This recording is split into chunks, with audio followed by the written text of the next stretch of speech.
These are 5 super easy recipes that I made at home when I started weaning my baby. So they are perfect for stage 1 weaning, which is between 4 to 8 months, and they're so delicious that you could even eat them yourself. But please note, I am not a nutritionist, dietitian, or child nutrition expert. The information and recipes provided in this video are based on my own experiences, and I hope that this will provide you with some ideas and options to try with your own family. This is not meant to replace any dietary advice from your own qualified professional. You must also use your own discretion based on your knowledge, experiences, and preferences, but these recipes are so delicious, so try them.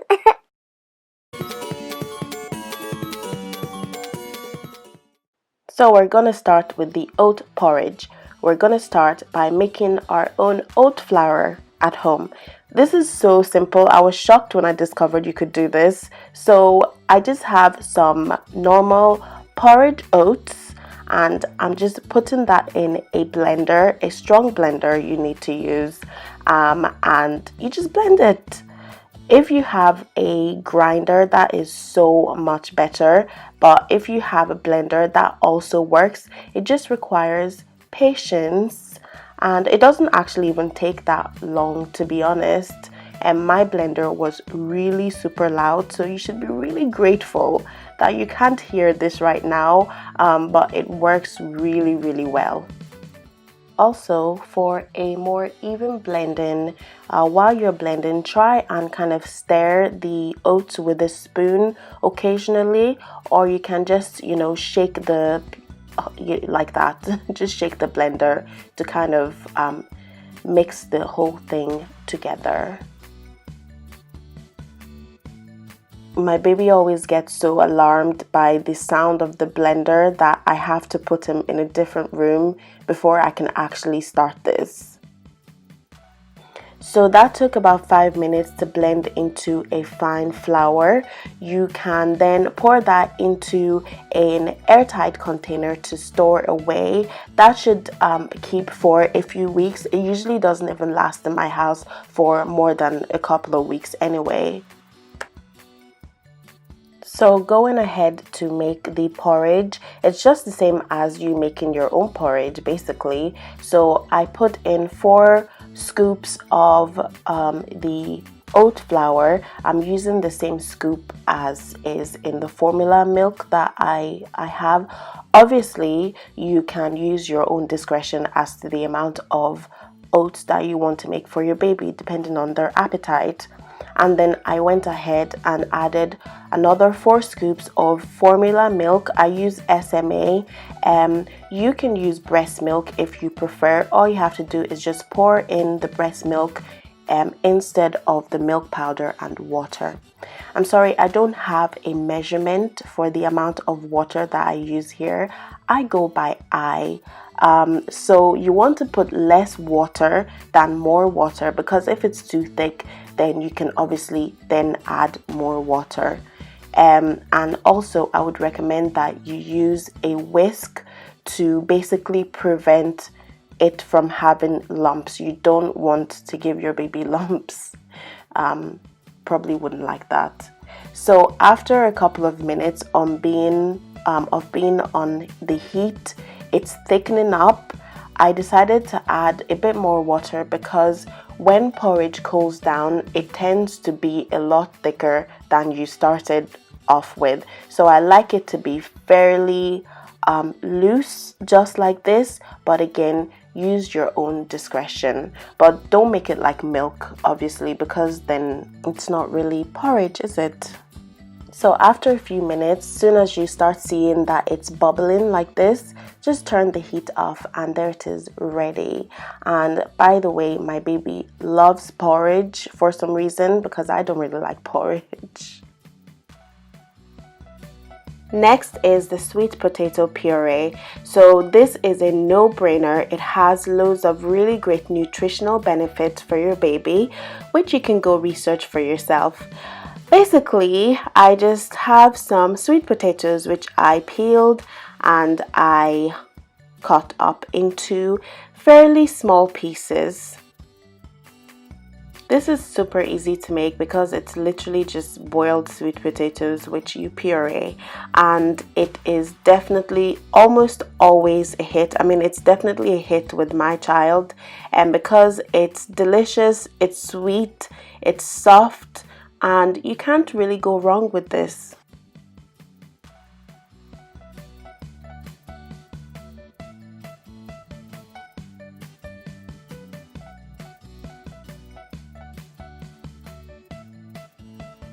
And then I just washed my sweet potatoes and put them into a big pot to boil them.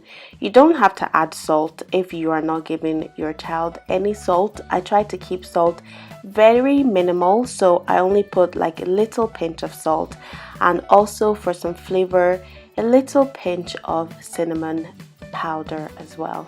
That is if you feel that your child is ready for some new flavors. I covered that up and let that boil for about 15 minutes till it was very soft, and then I transferred it into a food processor. You could also use a blender, however I'm just using a food processor in this case.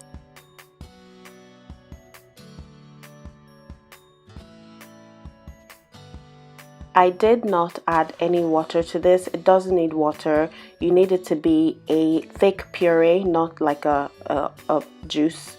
So don't add any water to that. And you want to pulse that or blend that for a good few minutes to make sure that it is properly pureed and has no lumps. I have the silicone mold that I got online. It's perfect for making your baby food in batches and then popping them in the freezer, so you don't have to do this every day. I love it. It's so handy. Yummy! It's so nice. You could even eat this yourself, to be honest. Next up is pear and rice cereal. So obviously I have a pear, but you could literally use any other fruit. I sometimes use apples, you can use berries, bananas, anything. I really use pears more frequently because pears are known to kind of help relieve constipation, and my baby did suffer a little bit of constipation at one point, and yeah, I think the pear did help. After peeling and chopping up my pears, I put them in a pot with some water to boil till they were softened, so that only took about 10 minutes, and then I put them into a little blender to puree them up.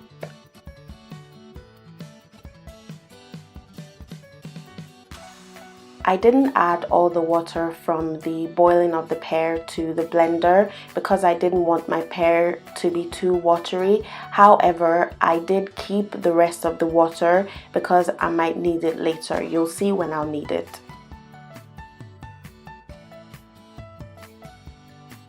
So here is my baby rice that I got from the shop, and like most things you can make your own homemade baby rice, but I'm using the shop bought one. So I just put some into the bowl and I poured in my puree and whisked it with a cute little whisk. Again, I would recommend that you use a whisk for this to help to prevent lumps in your puree.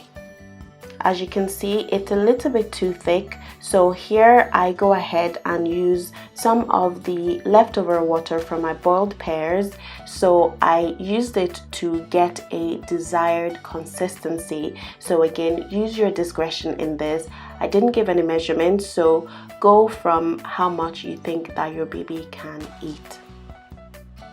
So that looks good to me. It is kind of like a moussey like texture, but it's not too soupy and it's not like stodgy, so I'm happy with that.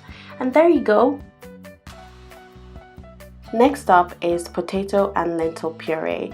So I have 3 sticks of celery, 2 pieces of carrot, an onion, 2 small potatoes, 2 cloves of garlic, and then I also have about 2 cups of chicken stock, as well. You don't have to use chicken stock, you can use vegetable stock if you prefer. And then I have 1 cup of red lentils.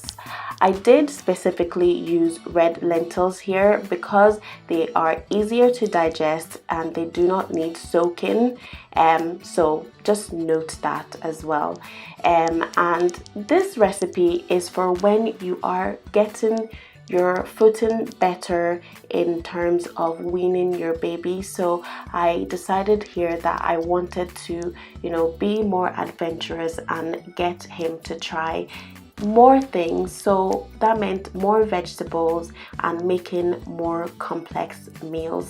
So as you can see here, I'm just chopping up my vegetables, and if you know, this is a basic soup base, isn't it? So that's what I'm using here.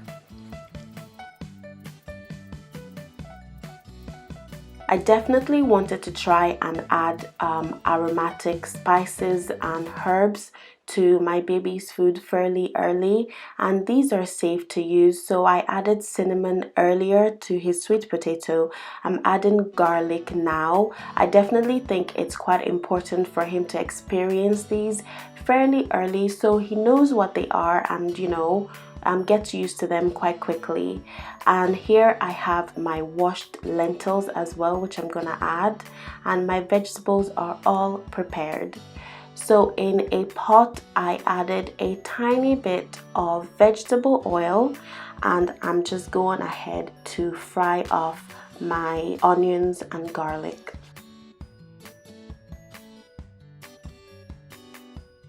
So those just need about 3 minutes to soften a little. Then I went ahead and added my celery. Those also just need about 3 minutes again, just to soften a little bit.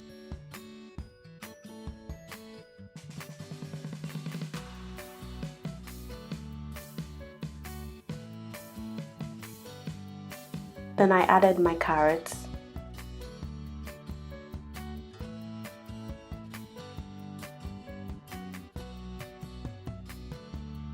Then I went ahead and added my red lentils, and these are really great for baby foods, especially when your baby is going to more textured foods. So you can cook these really soft with maybe some sweet potato and just mash that up, and it's really great.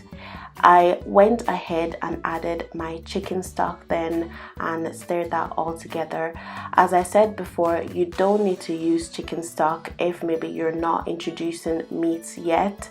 You can maybe add some vegetable stock instead, or just a little bit of salt. And here I'm adding some black pepper. So my mom has been trying to get me to introduce a lot more spice into my baby's food, but I just wanted to start with some black pepper, and it's safe to use for your baby, and it's also one of those aromatics that is really good to introduce your baby to different flavors. I have added the potatoes and some more water. I just covered that up and let that boil. It took about 30 minutes just till all the ingredients were nicely cooked together and soft.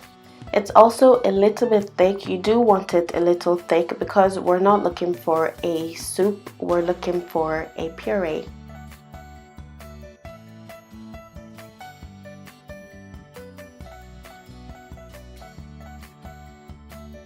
And now for the final stage, I just emptied the mixture into a blender, and I just blended that all together to make a lovely smooth puree.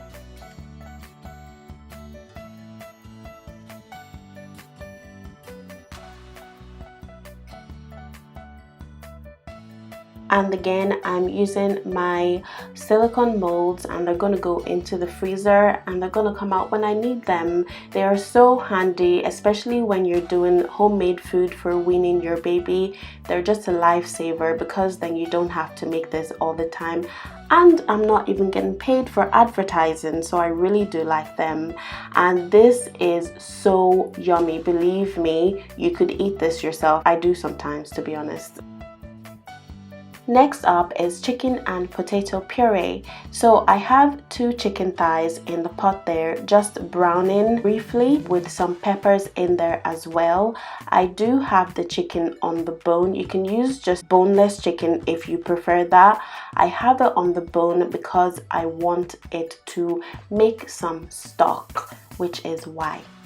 So I'm taking them out. They are not cooked. I just wanted them to brown briefly on the outside.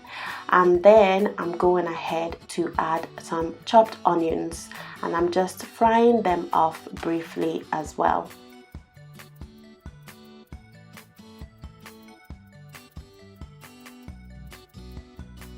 Then I added some chopped celery and some chopped carrots.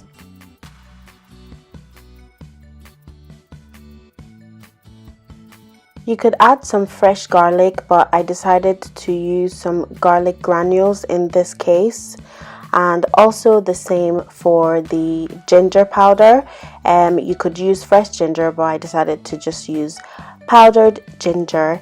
And then I also added some dried thyme. You could also use fresh thyme as well if you wanted. So this is all part of me exploring different aromatics just to get my baby more exposed. And there I sprinkled just a tiny bit of salt there as well. So I am keeping all my seasonings and use of aromatic spices and all of that very minimal because this is the baby's taste buds. I don't want to overwhelm him too much. However, just a little taste of it is definitely very good for him to try.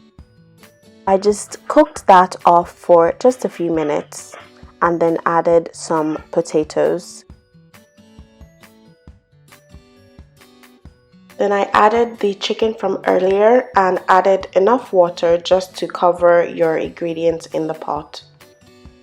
And then I just covered it and let it cook together for about 30 minutes till everything is soft and all cooked together and the water is significantly reduced as well.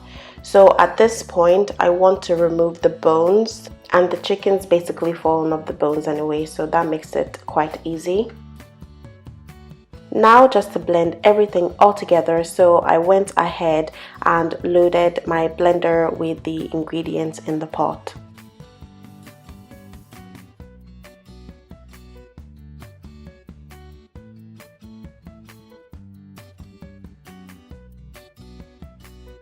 Again, just ensure that you blend it quite thoroughly so that there are no lumps in there and it's nice and smooth. Again, I'm using my silicone molds.